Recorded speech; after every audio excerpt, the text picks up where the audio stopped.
sa inyo lahat dyan mga ka-idol. So kain muna kami bago mag-umpisa sa trabaho. So dito papakita muna natin yung ating area ngayon kung saan tayo magtrabaho. So dito tayo na side. Ayan. So dito tayo nga side. Ito po yung pinisingan natin sa araw na ito. Itong malaking wall. Siguro almost nasa ano yan, nasa 15 square meter yan, yung wall na yan, poste to poste. Kahapon po yung ginagawa natin kahapon, yung finishing natin kahapon na hapon na, pero tinapos natin papuntang ilalim yan natin. Yan, natapos natin hanggang sa baba. Tapos nag-welding tayo kahapon dito sa taas din. Yan. Yung part na dyan, oh. Yan. Ito yung extension dito. Yan. So, kaunti na lang yung kulang dito. Pero hinihintay pa natin yung gyro kasi yung gyro na order natin ay hindi pa po na order ng may-ari kasi may inuuna pa kasi binibili. So ganyan, mahirap kasi dito kasi 3 araw pa bago sa pag-order natin, 3 araw pa siya bago dumating or i-deliver yung materialis. So yan, and good morning sa inyo lahat at mag-intro po muna tayo mga idol.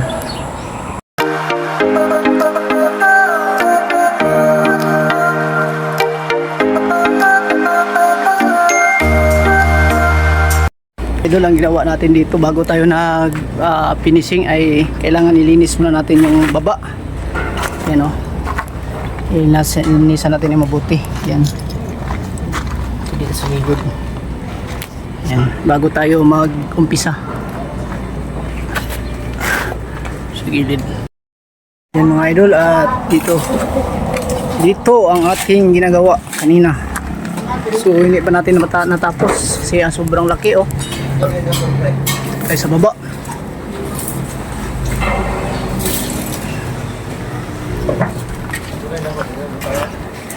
Yung mga kasama natin dito rin, dito rin sila nag-finishing at malapit na matapos yung sa kanila. So ito yung natapos natin kahapon ng mula alauna hanggang alas 5. Ayan, oh. Bali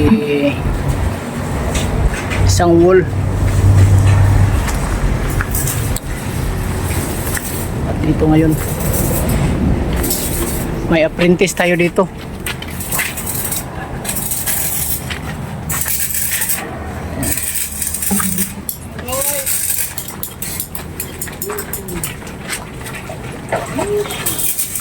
So ito yung nagawa natin.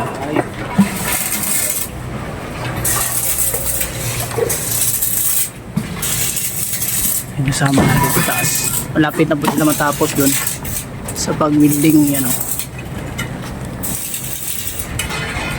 mga kasamahan natin.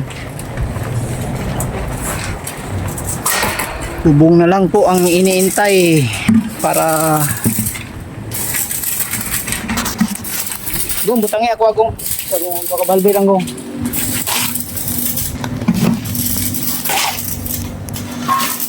Tapos dito po kami nag-mix ng simento.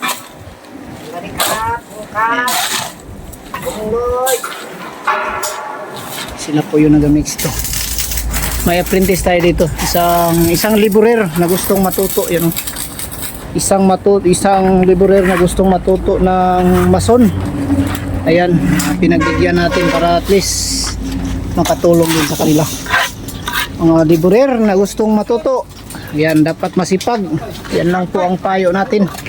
Yan, o, para na rin makatulong tayo sa kanila pagdating ng panahon ay magiging skill na po sila. Tingnan natin kung marunong ba. Pahid mo nga. Pahid.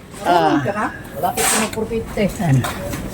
Pagkatapos nito mga idol, kasi yung sahod nila dito is, yung laborer namin dito is 500 yung arawan. Tapos kung gusto silang matuto magmason, magsimula sila sa pagkatulad niyan, pagpapahid ng mga simento. Ayan.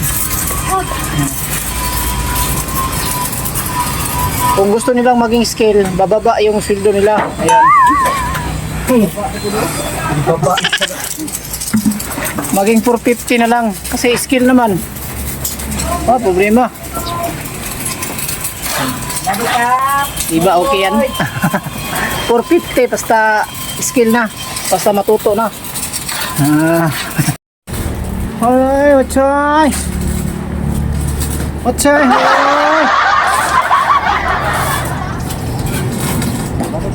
Bukat. Ulot.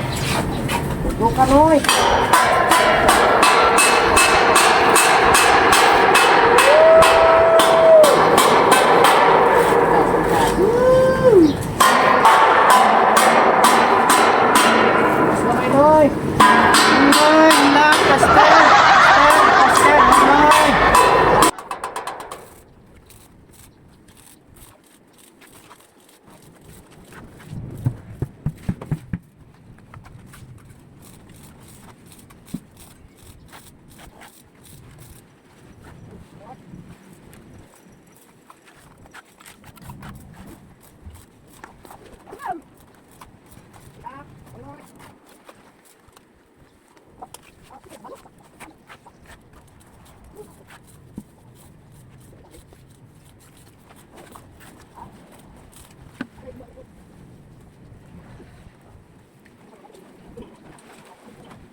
Kunti na lang yung pagrodila natin din mga ka-idol para ma-finish na to. So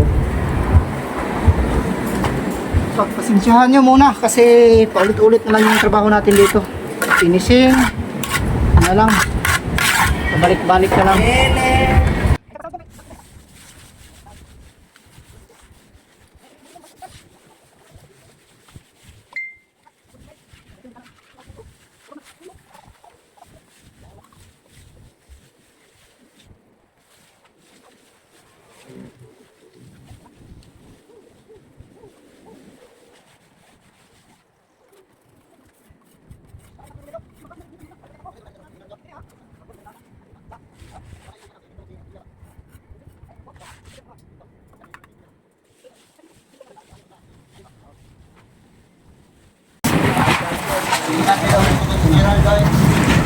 Magandang klaseng pagka-finishing kasi lumubog na yung mga bato.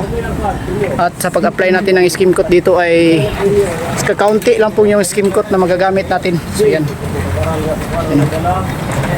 Malaking hulong tong tinatrabaho natin mga idol. Bali malapit sa 16 square meter to. Ayan, 16 square meter yung ginawa natin ngayon.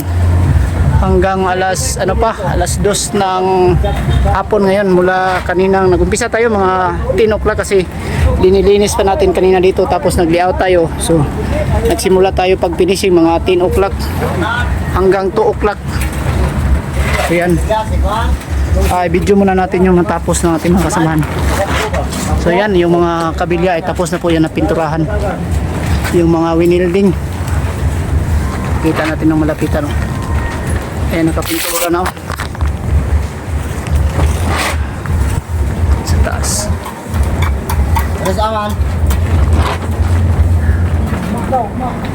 Yan yung trabaho natin. Ito po yung mga tirador mga idol. Walang nylon-nylon yung kilid ng bintana. Awa, mga mason-mason. Tarungin nyo pagtalis ha, baka bumurot o lumubog ha. Anuhan kayo, magalitan kayo sa akin. Ayan sila, mga kasama natin mga idol.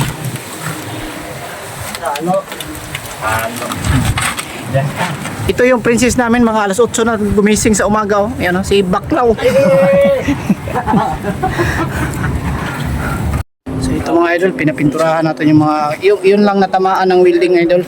Kasi yan po yung dyan po mag-umpisa yung mga kalawang. So ito, hindi ito basta-basta kakalawangin kasi matakpan na to ng yero, at saka gumamit tayo dito ng insulator. Yan, papakita natin yan pag lagay natin sa bubong kung paano namin yan ikakabit na may insulator. So, yan. Kasamahan natin dito, sila po yung nagpintura. Sila dalawa. Ito na na eh. Goods. Idol. Bubong na lang talaga yung kulang dito. Mas maganda. Papo siguro ibutang na to daang gutter no bago ta magatok. Di ba? Hindi lang may problema kaysa magkuot-kuot, lisod kayo. Lisod kayo magkuot-kuot. Pero magtuwad laging gutter lagi. So yan. At tapos na rin sa wakas yung paglalagay ng dito. Paglagay ng mga parlins kumbaga. At sa wakas ay hintay na lang natin yung bubong. Ang masaklap dito kasi hindi pa nabili yung bubong kaya wala pa daw budget. So hintayin muna natin yung bubong para mga 3 araw pa siguro yun. 3 araw kasi pag hindi pa pala. Kung kailan mayroong pera, pagkabayad nila 3 araw pa bago lumabas. So sa tingin ko ito mga next week pa po malagyan natin ng bubong dito. Habang lagay mga idol is ating mga ginagawa. Pati yung mga electrical sa ilalim yung nagawa doon ay update ko kayo para at least makita nyo rin kung paano ginagawa ng ating kasama. At ito po yung area namin, napakalakas ng hangin dito sa taas mga idol. Minsan kasi nagliparan yung namin yung bubong na trapal namin na ginamit. Ayan. Ayan lang dito. Kunting gimbuta na lang. 1 buwan yung estimated ko dito para matapos. Tauin na tayo ng Davao.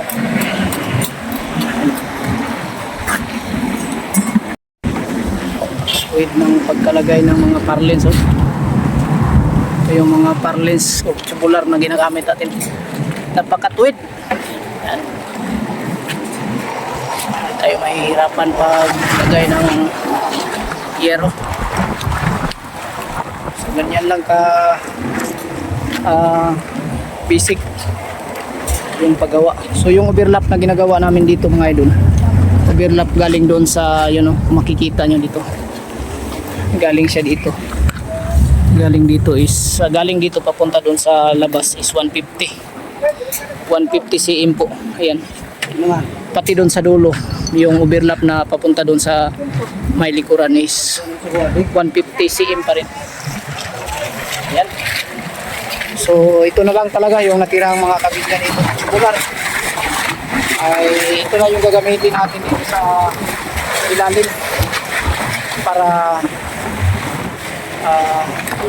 lagyan ng natin. Natin po yung gagamitin natin sa labas. And banda yung pinuturo natin. Kailangan muna natin yan pinisingan yung maliit na wall niya or maiksi. Update natin. At dito naman sa harap ay may gagawin pa dito na sintada na hollow block, pero di 4 na lang yung gagamitin natin dito sa may harap para po yan lagyan nila ng kanilang poster po, yung pangalan ng kanilang mga ipagtinda dito. So yan po yung hollow block natin na number 4, papakita natin. Yan po yung kaibahan ng hollow block sa ilalim. Ayan, yung banda dito ay number 4, yung sa kabila is number 6. Yan yung ginagamit namin. So yung number 4 muna yung gagamitin natin dito sa taas. Dito natin yan ikakabit sa gilid. Bali 6 na patong po yung gagawin natin. Yan po ang update natin dito sa taas. At dito naman tayo punta sa ilalim para ipakita natin update na magawa ng electrical ng trabaho dun sa ilalim. So ito mga idol, papakita natin dito. Papakita muna natin yung dito sa baba, yung drop namin sa firewall na ginagawa kahapon.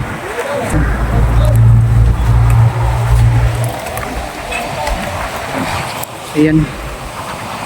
Tapos nasa wakas yung firewall at dito ito yung nakadrop papunta dito, nakadrop yung tubig para wala talagang mag-stuck dito sa gilid mga idol. Yan po yung ginagawa namin. So yan, napakatibay kasi nakasahara po yung wall. Sinabay natin sa pagmix ng simento. Ganyan, matibay siya at hindi tayo mag-alala pagdating sa inaalala nating mga leak or tumatagas sa wall. So ganyan ka-secure po yung ginagawa ni Bitoy Dinimix Vlog sa kanyang mga project po, ay wala po dapat alalahanin yung may-ari. So papakita natin dito yung ginagawa ng electrician. Sangay ko kung sa Bisaya pa, sangay kapareho ng pangalan ko, Robert. Yan pa ang ginawa niya. Ito na. So yan. Kung makikita nyo yan, sobrang lalim pa kasi yung elevation natin sa flooring. Ito po yung nakaabang ng mga kabilya. So galing dito ay paakyat tayo ng 5 cm. Yan na po yung floor level natin. So galing dito sa floor level, paakyat siya ng 50 cm. Ito na po yung mga saksakan. Yan po yung ginagawa niya. Ayan.